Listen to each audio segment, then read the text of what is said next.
Welcome to खतरनाक कहानियां। दिल के मरीजों और डरपोक लोगों के लिए ये वीडियो देखना मना है। तमाम देखने और सुनने वालों को अस्सलाम वालेकुम। वीडियो को लाइक और हमारे इस चैनल जैजी उर्दू टेल्स को सब्सक्राइब जरूर कर लें। जब भी आप कोई घर या प्रॉपर्टी खरीदते हैं तो सबसे पहले उस घर या प्रॉपर्टी के बारे में अच्छी तरह से तस्दीक कर लिया करें। बगैर तस्दीक के कोई कदम नहीं उठाना चाहिए। यही सबक इस कहानी में मौजूद है। आइए इस कहानी को सुनते हैं। सुल्तान एक माह से किसी मकान की तलाश में था। इसी सिलसिले में आज उसने किसी प्रॉपर्टी डीलर से मिलना था। सुल्तान एक होटल में मैनेजर की जॉब करता था, जो कि उसके घर से बहुत दूर था। होटल दूर होने की वजह से उसे अक्सर परेशानी उठाना पड़ती थी। इसी वजह से आज वो घर देखने सुबह अपनी कार में किसी हाउसिंग सोसाइटी में जा रहा था। कार में उसके साथ फ्रंट सीट पर उसकी खूबसूरत बीवी हानिया और पिछली नशिस्त पर उसकी गुड़िया सी बेटी जिस्त बैठी अपने खिलौनों से खेल में मसरूफ थी। जिस्त के हाथ में एक गुड़िया भी थी जो कि उसे बहुत पसंद थी। जिस्त हर वक्त उस गुड़िया को अपने साथ चिपकाए रखती थी। गाड़ी अपनी मखसूस रफ्तार के साथ मंजिल की जानब रवां दवां थी। हानिया सुल्तान की जानब देखते हुए कहने लगी, हमें घर तो मिल जाएगा ना सुल्तान? हाँ जरूर मिल जाएगा हानिया, तुम फिक्र न करो, सुल्तान ने प्यार भरे लहजे में जवाब दिया। हानिया भी सुल्तान के जवाब से मुतमईन सी नजर आने लगी। इतने में पिछली सीट पर बैठी जिस्त कहने लगी, पापा नए घर में मेरी गुड़िया के लिए भी कोई रूम होगा ना? सुल्तान ने पीछे देखे बगैर प्यार से कहा, हाँ आप और आपकी गुड़िया दोनों के लिए एक रूम होगा जिसे हम सब मिलकर सजाएंगे। ये सुनकर जिस्त खुश हो गई। थोड़ी देर बाद ही वो उस हाउसिंग सोसाइटी में पहुंच गए जहां उन्होंने घर देखना था।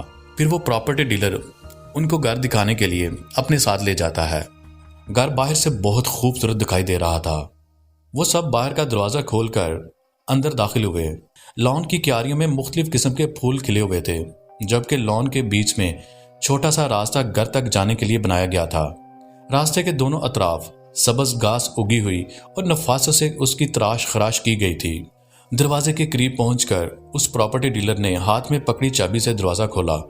वो प्रॉपर्टी डीलर घर दिखाने के साथ साथ सुल्तान को बता रहा था, इस घर के मालिक यहाँ नहीं रहते, बल्कि वो आउट ऑफ कंट्री रहते हैं। कई अरसा से ये घर खाली पड़ा हुआ है। यहाँ पर बहुत सालों पहले एक फैमिली की पुरअसरार तौर पर मौत वाक़या हुई थी। उनके मरने की वजह कभी भी सामने नहीं आई। बस उसके बाद जो भी आया, कुछ अरसा गुजारने के बाद पीछे मुड़कर नहीं देखा। हानिया जिसके साथ लाउंज के साथ बने किचन को देख रही थी, इसलिए वो उस प्रॉपर्टी डीलर की बातें ना सुन सकी। सुल्तान उस प्रॉपर्टी डीलर से कहने लगा, प्लीज आप ये सब बातें मेरे बीवी के सामने मत कीजिएगा। हानिया सुल्तान को मुखातब करके बोली, क्यों ना हम अब ऊपर की मंजिल देखें। सुल्तान हानिया की बात सुनकर प्रॉपर्टी डीलर से कहने लगा, आए हम ऊपर की मंजिल देखकर आते हैं। फिर वो तीनों सीढ़ियों की जानब बढ़ गए, जबकि जिस्त वहां कमरे में गुड़िया के साथ खेलने लगी। 3 कमरे दाएं जानब थे और साथ ही एक स्टोर रूम था जिसमें सामान रखा था। वो प्रॉपर्टी डीलर कहने लगा, ये सब सामान बिल्कुल सही है, आप इसको इस्तेमाल कर सकते हैं। फिर वो सब नीचे आ गए, जहां सीढ़ियों के पास ही जिस्त खड़ी थी। सुल्तान ने हानिया से पूछा, कैसा लगा घर? हानिया ने खुश होकर कहा, मुझे तो घर पसंद है, बहुत अच्छा घर है। सुल्तान उस प्रॉपर्टी डीलर से घर के मामला तय करने लगा। कुछ देर बाद ही सुल्तान और वो प्रॉपर्टी डीलर घर से बाहर निकल आए और उस घर को प्रॉपर्टी डीलर ने लॉक कर दिया। चाबी सुल्तान के हवाले कर दी। सुल्तान ने 1 हफ्ते के लिए होटल से छुट्टियां ले रखी थी। सुल्तान और हानिया सुबह से घर का सामान सेट करने में लगे थे। दोपहर हो चुकी थी। उन लोगों ने नीचे वाले पोर्शन की अच्छी तरह से सेटिंग कर ली थी।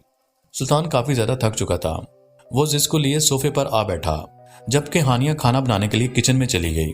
खाना खाकर थोड़ी देर आराम की गर्ज से वो लोग लेट गए। अब जिस्त और सुल्तान सो चुके थे, जबकि हानिया को नींद नहीं आ रही थी। वो उठी और ऊपर की मंजिल की जानब चल दी। खिड़कियों से रोशनी लॉन्ज में पड़ रही थी। हानिया खिड़की की जानब आई और खिड़की को खोलकर बाहर देखने लगी। अचानक ही उसे महसूस हुआ कि जैसे उसके पीछे से कोई गुजरा है। वो फौरन पीछे मुड़ी, लेकिन पीछे कोई भी नहीं था। तमाम कमरों के दरवाजे बंद थे, लेकिन स्टोर रूम का दरवाजा आधा खुला हुआ था। जब वो यहाँ घर देखने आई थी तो तमाम दरवाजे बंद थे। वो खिड़की बंद करके स्टोर रूम की जानब बढ़ने लगी। अभी वो दरवाजे के करीब ही पहुंची थी कि जिस के रोने की आवाज ने उसे अपनी जानब मतवज्जा कर लिया और फौरन सीढ़ियों से उतरती हुई नीचे चली आई।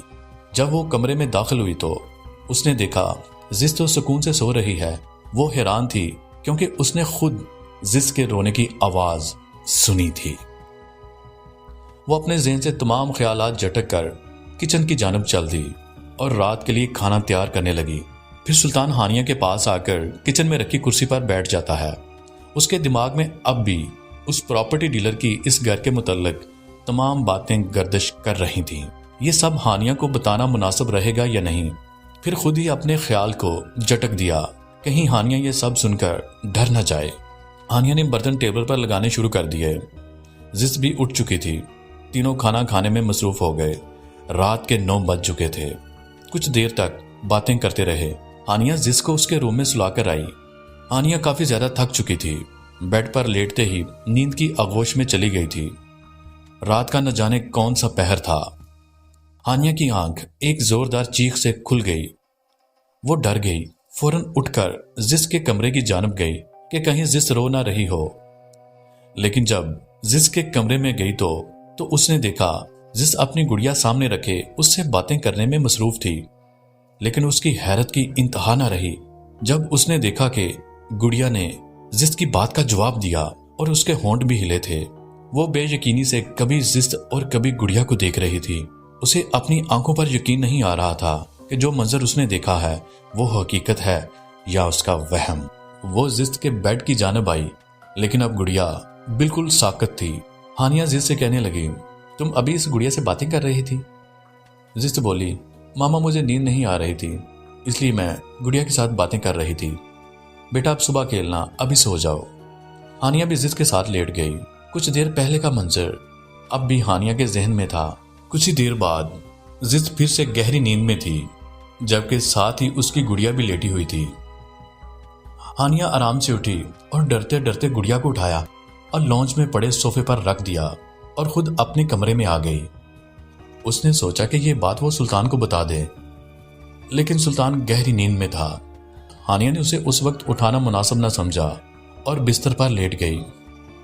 अगली सुबह हानिया ने नाश्ते से फारिग होकर ऊपरी मंजिल को सेट करने का इरादा किया, जबकि जिस को सुल्तान के पास ही रहने दिया।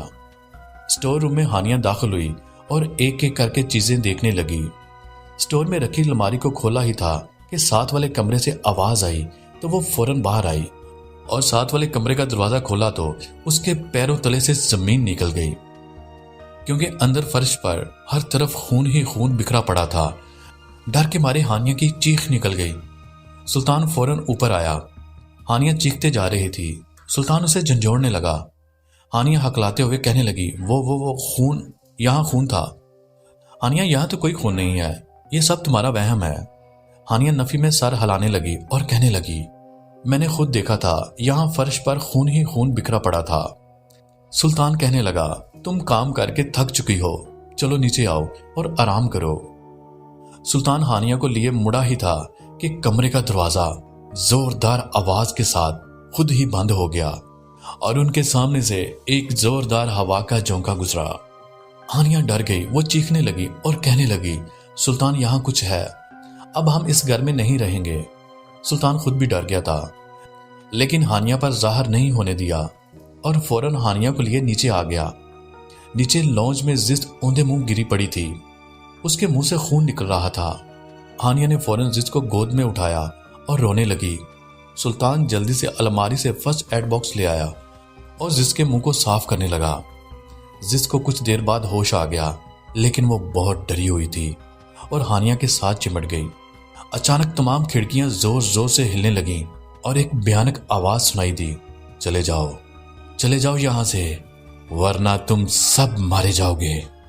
जिस पहले ही बहुत ज्यादा डरी हुई थी और फिर रोने लगी। सुल्तान ने हानिया को अपने साथ चलने को कहा और जिस और हानिया को लिए घर से बाहर निकल आया और जल्दी से गाड़ी स्टार्ट करके हानिया और जिस को गाड़ी में बिठाकर गाड़ी घर से बाहर निकालकर उस हाउसिंग सोसाइटी के सिक्योरिटी ऑफिस की जानब गाड़ी का रुख कर लिया। कुछ देर बाद वहां पहुंचकर उसने वो सारा वाकया वहां के सिक्योरिटी ऑफिसर से शेयर किया। फिर वो सिक्योरिटी ऑफिसर सुल्तान को बताने लगा कि बहुत अरसा पहले यहाँ एक औरत अपने शौहर के साथ रहती थी। वो काला जादू किया करती थी, लेकिन ये बात उसके शौहर को मालूम ना थी। उसका शौहर काम के सिलसिले में अक्सर घर से बाहर रहता था। वो औरत अपने शौहर की गैर मौजूदगी में काले इल्म का अमल किया करती थी। एक दिन वो अमल कर रही थी कि उससे मंत्र भूल गया। वो गलत मंत्र पढ़ने लगी, इसी वजह से अमल उल्टा हो गया और शैतानी कुफ्तों ने उसे मार दिया और घर पर काबिज हो गई। जब उसका शौहर घर लौटा तो उसे भी शैतानी कुफ्तों ने मार दिया। इसी वजह से कोई भी फैमिली उस घर में ज्यादा अरसा नहीं रहती। वो शैतानी कुफ्ते इंसान को इतना डराती हैं कि कोई यहाँ रह नहीं पाता। तुम लोग भी जल्दी से ये घर छोड़ दो, क्योंकि वो शैतानी कुफ्ते बहुत ताकतवर हैं। फिर वो सिक्योरिटी ऑफिसर कहने लगा, मैं कल ही इस मकान के मालिक से राब्ता करूंगा और इस मकान को हमेशा के लिए बंद कर दिया जाएगा। अगले ही दिन सुल्तान अपने किसी दोस्त से राब्ता करता है और उसे अपनी सारी परेशानी बताता है। तो उसका दोस्त उसे बताता है कि चंद दिन पहले मेरे घर से 2 गली छोड़कर एक घर खाली हुआ है। सुल्तान उसी दिन अपने दोस्त के साथ उस घर के मालिक से मिला और तमाम मामला तय करके वो घर खरीद लिया। शाम तक उन्होंने उस असेबज़दा मकान से अपना सारा सामान निकाल लिया और नए घर शिफ्ट हो गए। अब हानिया, सुल्तान और जिस्त उस घर में बहुत खुश हैं। उस पुराने घर को हमेशा के लिए लॉक कर दिया जाता है। अब भी उस घर से रात के वक्त डरावनी आवाजें आती हैं और कोई उस घर के करीब भी नहीं जाता।